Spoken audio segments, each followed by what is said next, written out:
방송의 주제로 CBRE의 피터 앤드류님을 이 자리에 모시겠습니다. 큰 박수 부탁드립니다.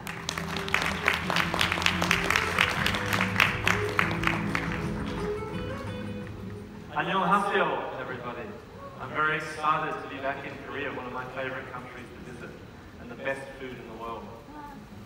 I'm talking to you today, where's my slides, about 7 ways artificial intelligence will impact future workplaces. Now, if you want to understand workplaces, you need to understand work. You need to understand how companies are changing, and you need to understand the buildings that we work in and how they all come together.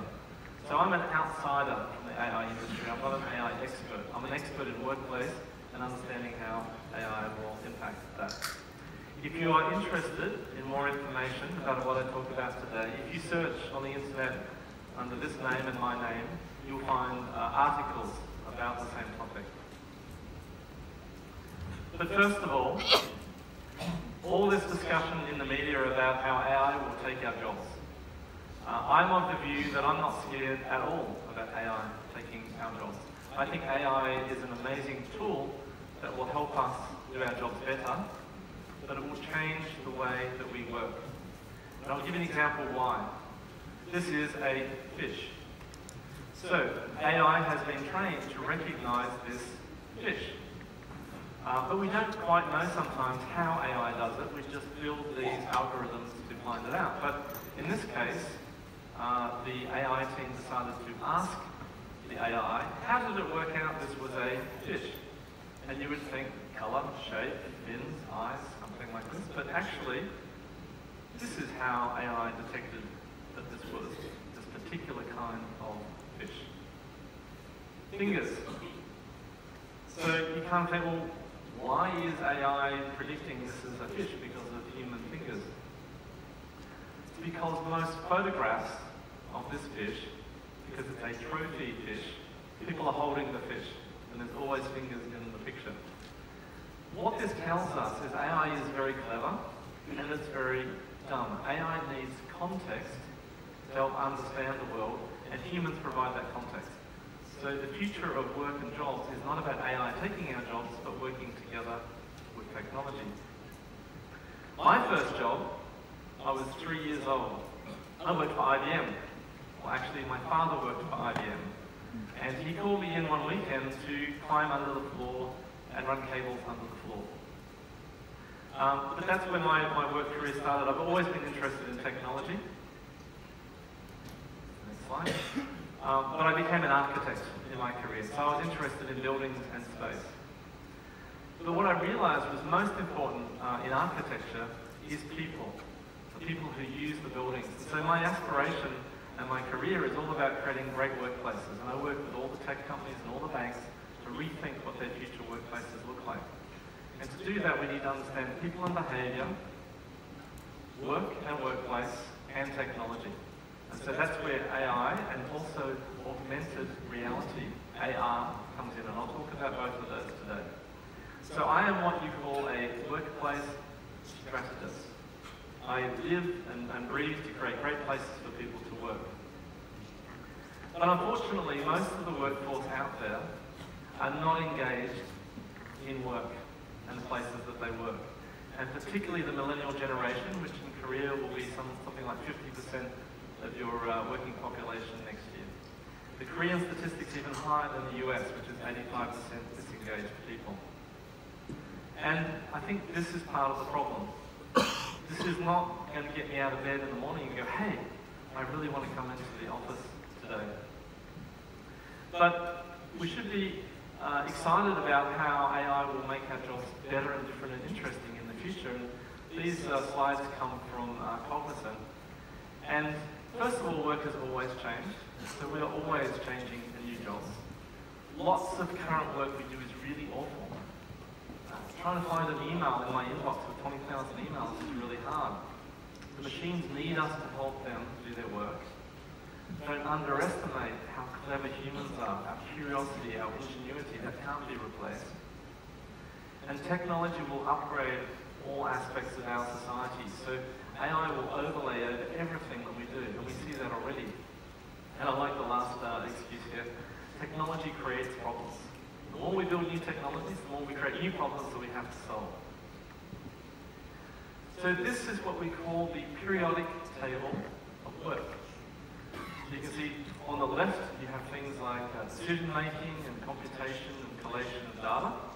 On the right you have things like ethics and very human, empathetic skills that we bring to our work.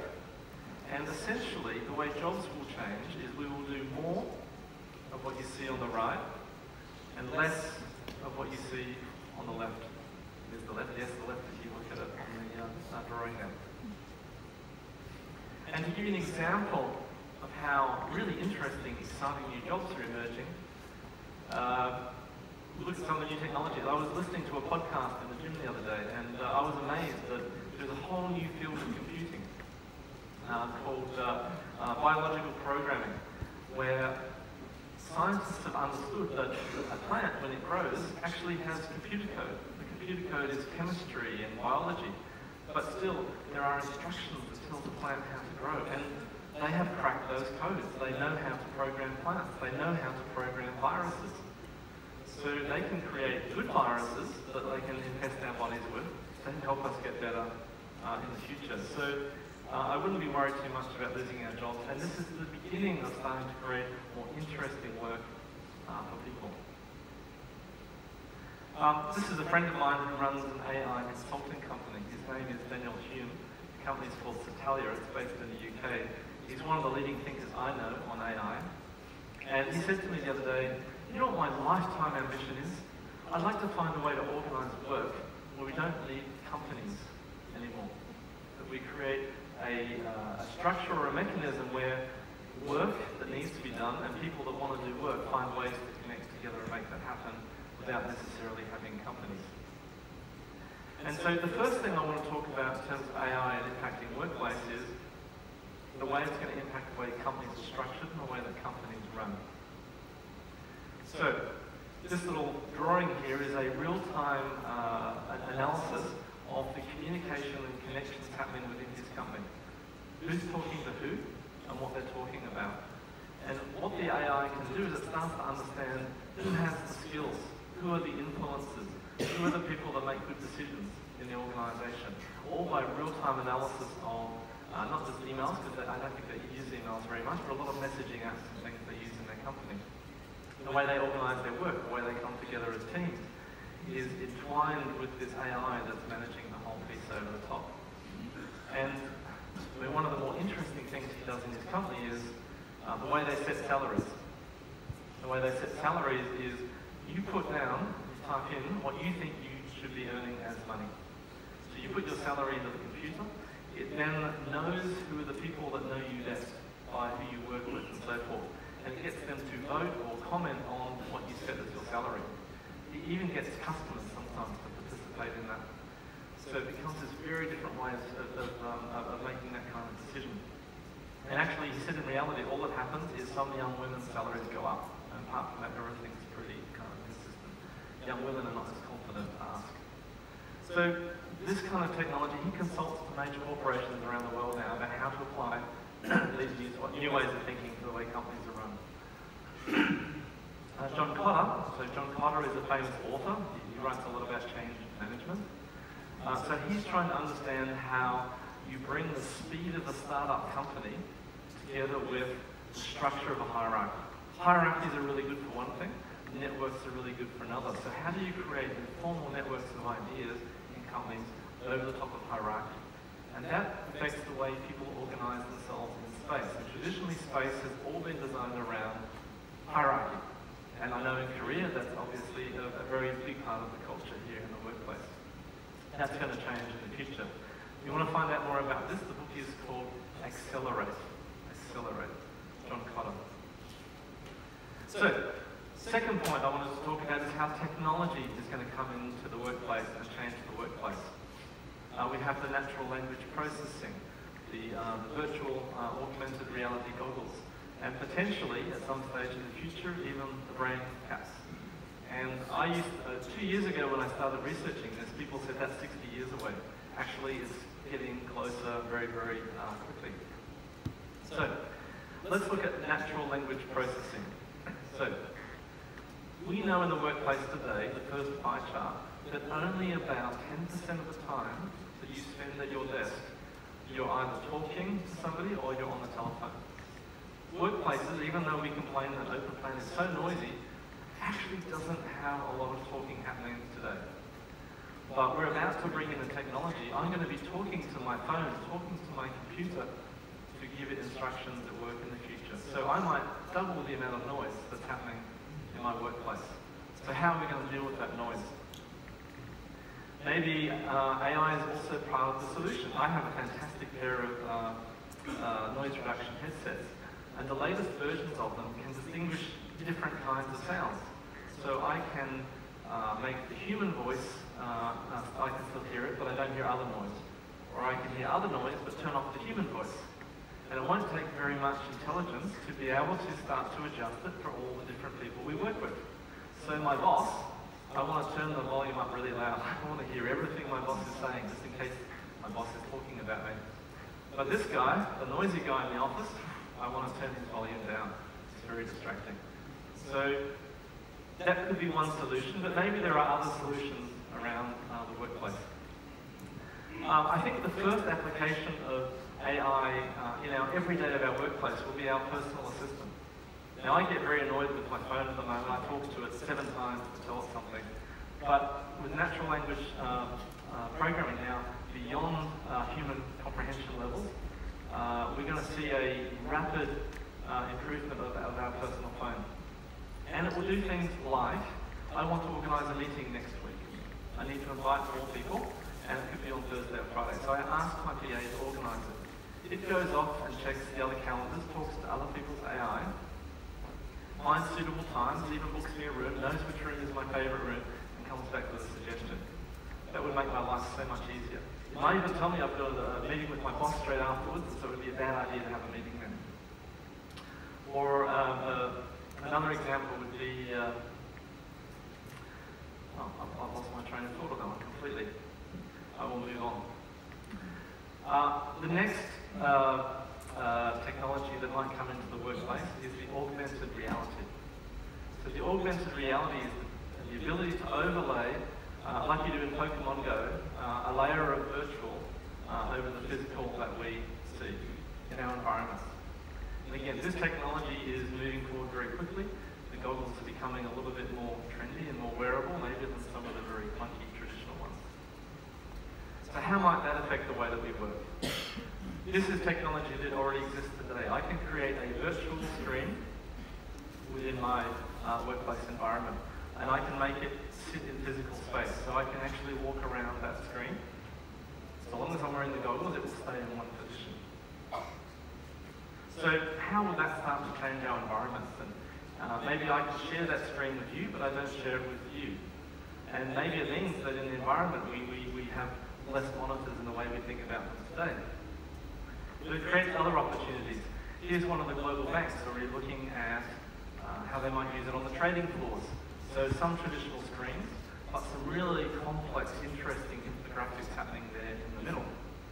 And you can see there's a particular graph that this person's looking at here, and he could be talking on the telephone to someone in another part of the world who can experience that data in a very different way. Stand up, walk around the data itself, but it does raise the question, if we start to get into these worlds with goggles, whether we are going to trip and fall over. So how do we create safe spaces in the places where we work for the new technologies that we're going to use? And will we still need devices and desks in the places that we work? Who knows? I think one of the interesting things about humans is this keyboard is still the same as the old typewriter. It's still, in English countries, as the QWERTY keyboard.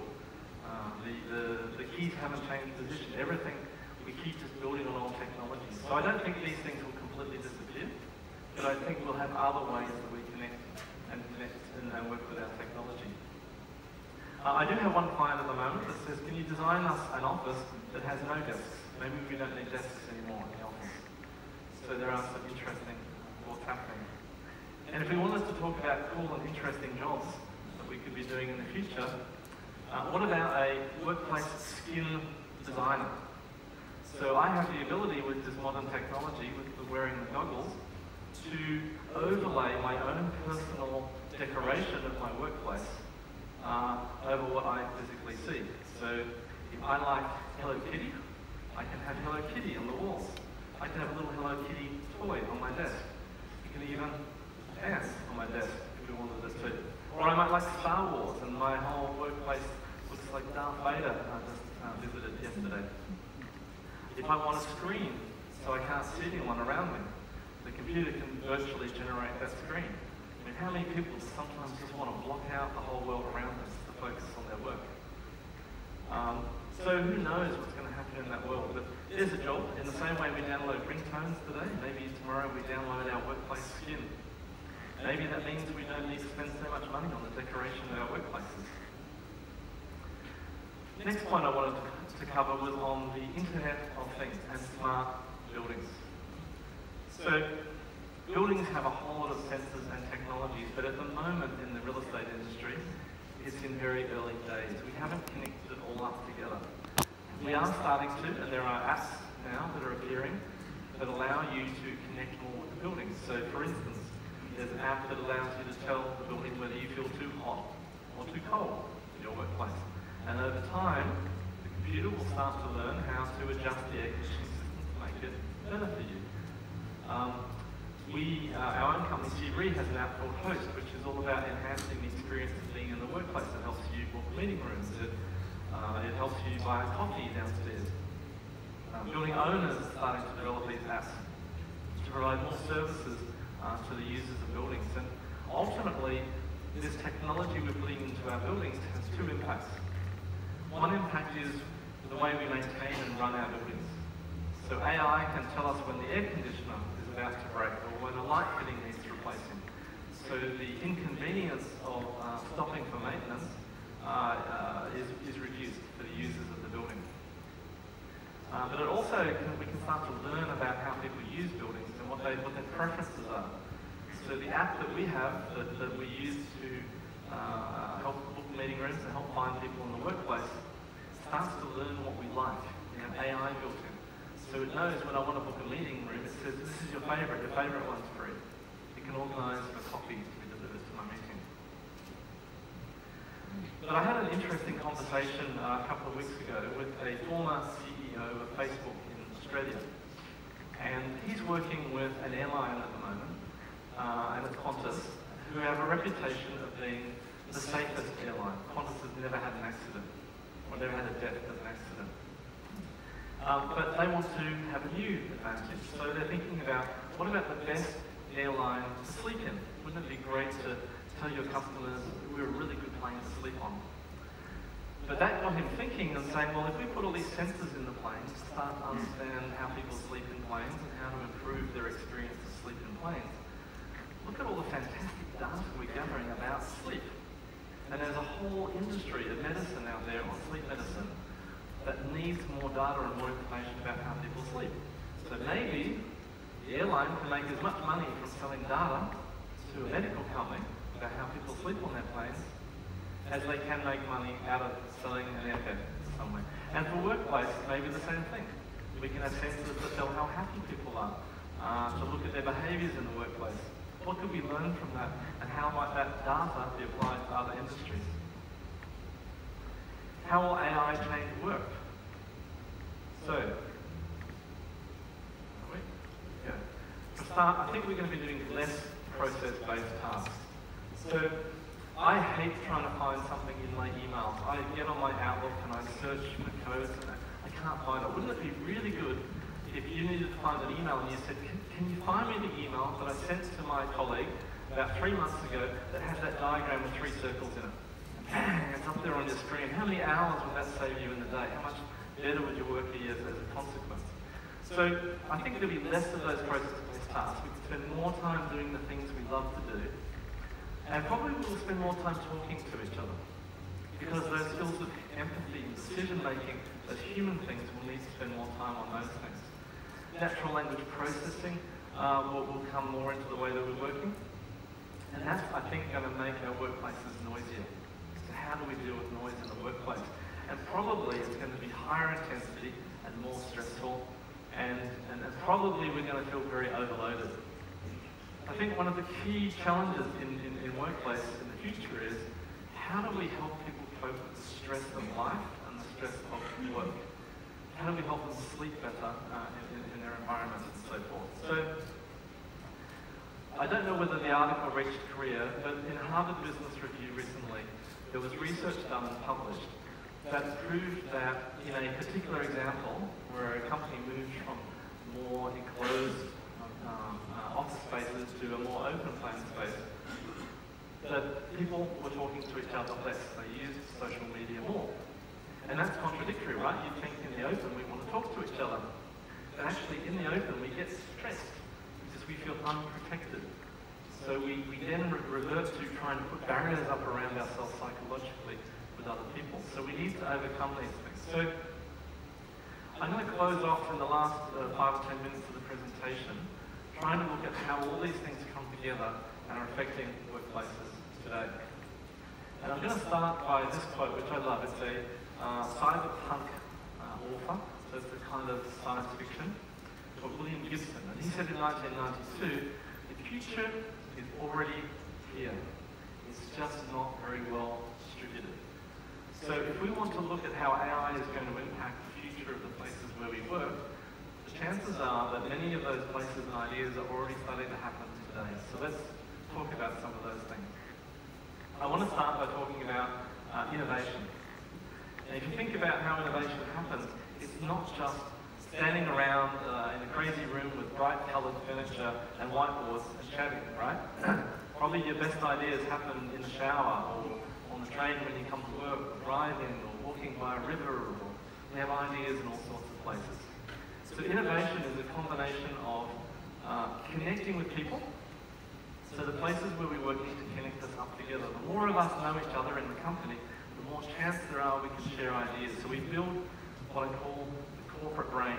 We build the corporate brain by connecting people together. And then those people can come together and collaborate. But I think equally important is they need to be able to focus and concentrate. I think the biggest problem in the modern workplace today is not collaboration, although that is a problem in a lot of workplaces, but it's this idea of concentration. And the way to solve that in modern workplaces, there's 3 key words you need to remember. Number 1 is choice, number 2 is diversity, and number 3 is self-organization. So choice is about giving people the means to be able to choose where they work and who they work with in the workplace. It's about having technology that allows them to work anywhere they want. It's about reducing paper and other physical things they need to do their work. And it's about changing the mindset of how they think about how they work with other people. And in many cultures, that's about overcoming traditional hierarchical relationships with their bosses and their colleagues. Diversity is about providing many different places to work. Quiet places, noisy places, team places, where people can come together. And self-organisation is about giving people permission to just get their work done in the best way possible that they can. We call those high-performance workplaces.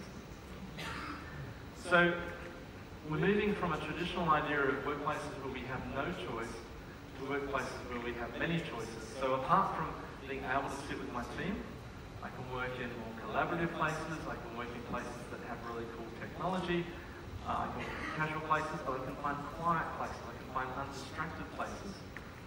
Probably half you people in the audience are introverts. So you want a quiet, protected place to work.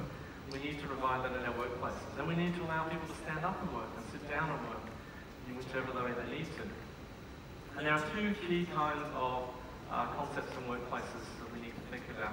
One is for teams, and we call these agile environments. An agile environment is about a team works very closely together. You can see they can all work together there, but within their team areas, they can design it themselves. They can arrange the furniture themselves. They can have some quiet places and some team spaces. The other kind is called activity-based work.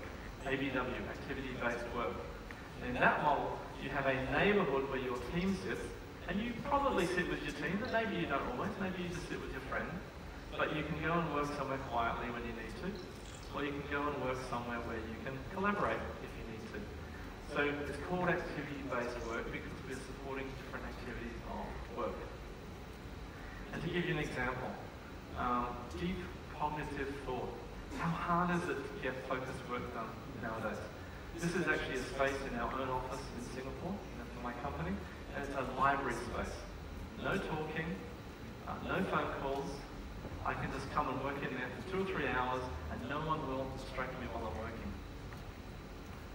We also need places where we connect, but I don't think the future of the office is about spaces that are only about connecting. Like, we don't want them to work in the cafe in the future, but we do need them to connect and collaborate. But I think this is what's most interesting to me, and I talk a lot about open plan that's not open plan. So in this particular office, 25% of the seats you can sit and no one can look over your shoulder when you're working. No one can see what's on your screen, even though it's an open environment. And that's because we're giving people the choice to work in places like this. Now you might think that looks like a very small place to work, but I'd rather work here where my back's protected than the typical desk in the background. And we find a lot of senior leaders actually very much like these places to work because their back is protected. Someone can sit down and chat with them when they need to. As much as we need to connect though, we also need to disconnect. And so places that allow us to escape from other people, and I think the most important piece of technology is the off switch on our phones and our technology, to actually disconnect from all of that stimulation and all of that connection to other people and just be. And then particularly if we can be that in natural spaces. We want to be healthier in our workplaces. There is something called the Well Building Standard.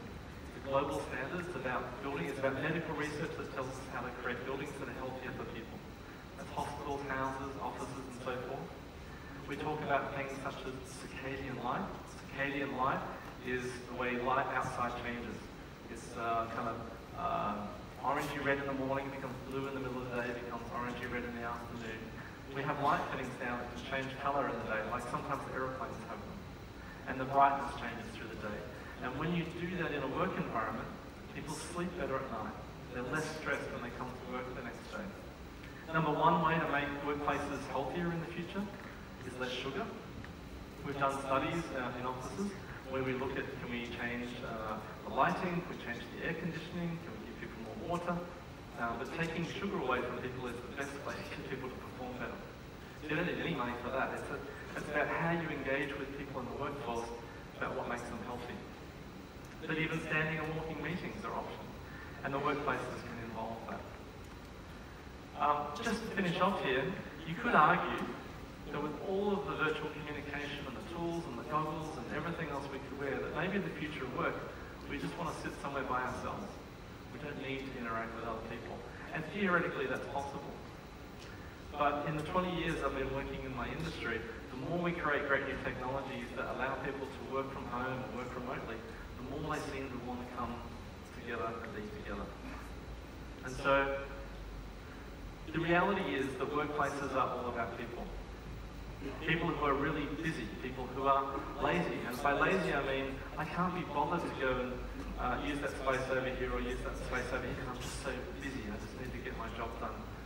People are stubborn, they don't like to change, and ultimately they're different. If I heard one comment 1,000,000 times in my career, it would be that someone said, but I'm different. This is a great idea for all my team, but I'm different, I want something special for me. In Korea we're different, in India we're different, in Japan we're different, we're all different. We need to create work environments that celebrate and allow people to be different by giving them diversity, choice, and the ability to self-organize. And ultimately, we want to create community and build trust, because when we come together physically, that's where we build relationships with each other, and that really is the heart of what the future of workplace needs to be, despite all the technology that we have. And with that, my time is almost up, and I'd like to say 감사합니다, and thank you very much. 네, 발표 감사합니다. Because we don't have time for Q&A now, so yeah. Okay, thank you. If anyone does want to follow me up, I do answer emails, so peter.andrew@seabury.com or LinkedIn. Thank you. 네, 고맙습니다. 네. 만약에 시간이 조금 남으면요, Q&A를 받을 거고요. 그리고 이제 컨택하시고 하시고 싶으시면 나중에 뒤쪽에 가셔가지고 명함 받으시면 되겠습니다. 네, 바로 다음